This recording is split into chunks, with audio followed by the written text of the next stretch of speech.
one thing I'm going to talk about today is something that people don't really have a full understanding about or have a full grasp on. They talk about it a lot. People talk about this a lot, but they don't really explain, or do they quite know or understand what it is that they're saying or talking about. And so I'd like to kind of clarify these things. One of these things is the balance that is within nature. People believe that they really know what that is, but I've never really heard too many explanations of the balance of nature and why nature is balanced throughout and what that really looks like.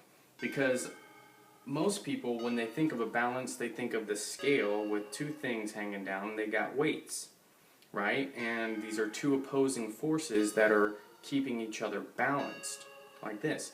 Now, I would like you to kind of dissolve that way of thinking, because that's not really what balance is when we're talking about nature. When we're talking about nature, we're talking about a balance towards growth. Okay? A balance with an end goal in mind. Now, if you have two opposing forces, good versus evil, and you're talking about balance, there has to be an equal amount of evil to good. Well, in this case, that doesn't really exist within nature. It seems as so, but there's always an end goal in mind, and that is growth. We're always growing. Even when there's destruction towards growth.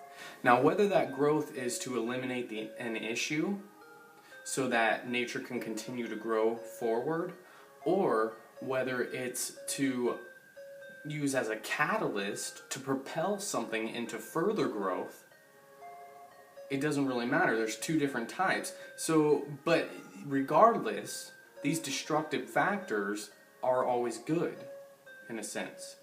Okay, now whether you would like those destructive factors to be good for nature and not you is a little bit, that's kind of your choice. So, but this whole good and bad thing, we're going to kind of dissolve that way of thinking, because good and bad there isn't really a good and bad of anything, okay? Good and bad are just two different meanings that we have given meaning to something that is just there. It's just two different ways or two different paths of going about doing things.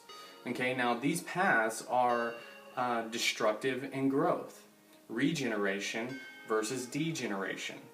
Okay, whichever path you go down will bring different results, of course, but always with the end goal in mind is to grow.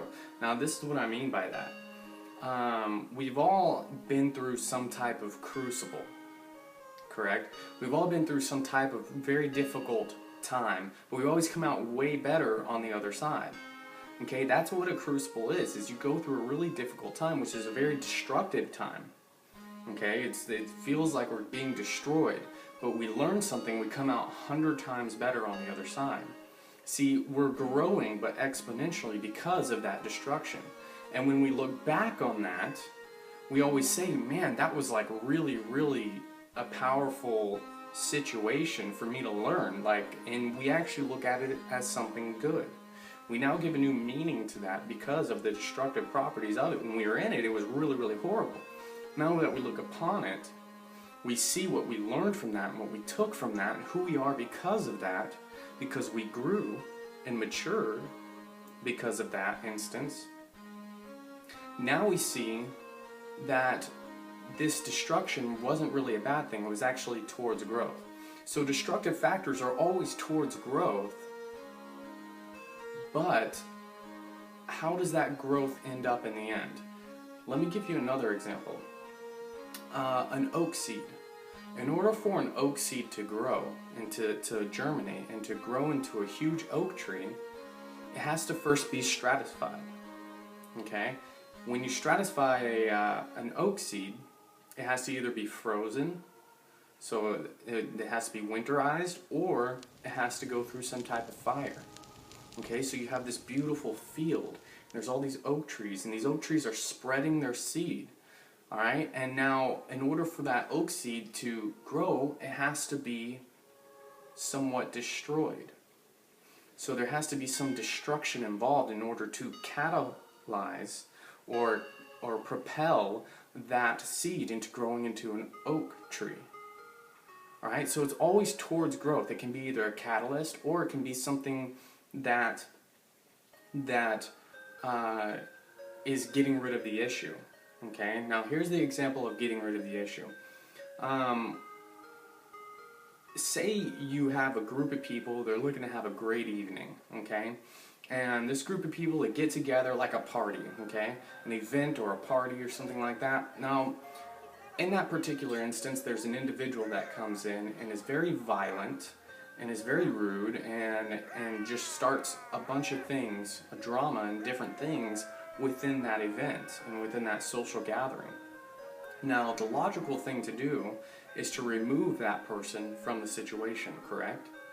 So you would basically take that person, remove them from the situation so that these people can continue to grow throughout the night, continue to go throughout that evening having a great time. Because that's what we came here for. We had a goal in mind, is to go have a great time, have fun, and then this individual comes in and disrupts that. Okay? So now removing the issue from the situation is also a catalyst, or it's a destructive thing, but that destructive path led to removing that, which balances things back and gets them going forward once again. So nature works just like this as well. Let me give you an example. When we started our whole agricultural society, we kind of separated ourselves from nature a bit. Actually a lot. We really started to create an artificial environment because we didn't believe that we really needed nature anymore, because we could do things ourselves. And so when we got away from hunter-gatherer and being integrated within nature, we started to kind of create an artificial environment, which is what we really live in today, is an artificial environment. And when we did that, we started to separate us from nature, and we started doing destructive manners towards nature. Okay, now I'm not saying anywhere within this that nature is intelligent in any way. What I am saying is that whomever created nature, or if there was somebody that created nature, or if nature's an intelligent being itself, I'm not saying that because I don't really believe that in a sense, but the fact remains is that this intelligence is embedded within nature regardless of the source that created it.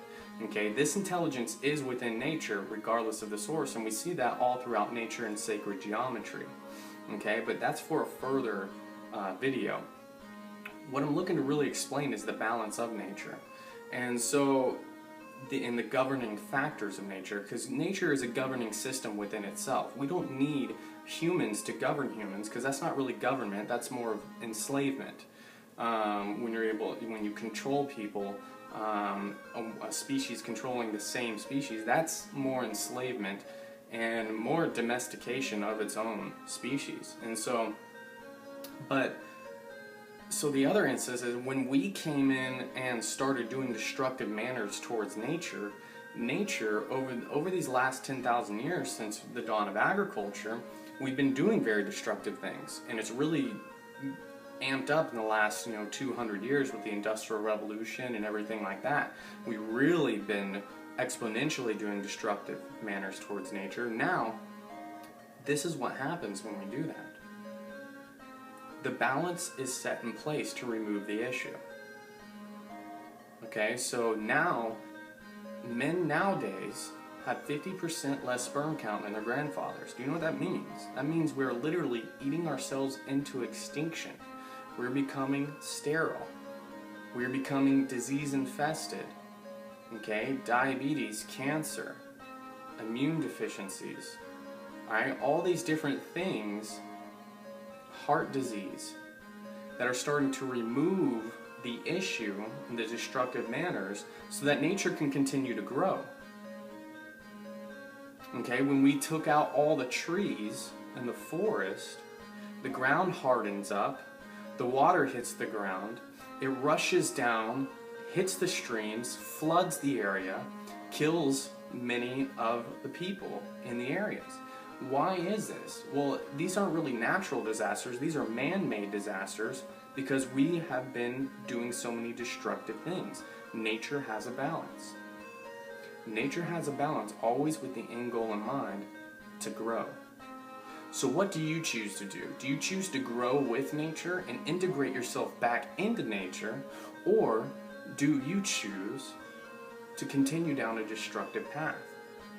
Now, whether your destructive path is continued or not, the issue will be removed. So what do you choose to do? You see, nature within itself is a governing system. This is the balance that's created. There are no two opposing forces. There's always the goal in mind to grow. So what do you choose to do? Do you choose to grow with nature, or do you choose to be eliminated from the situation?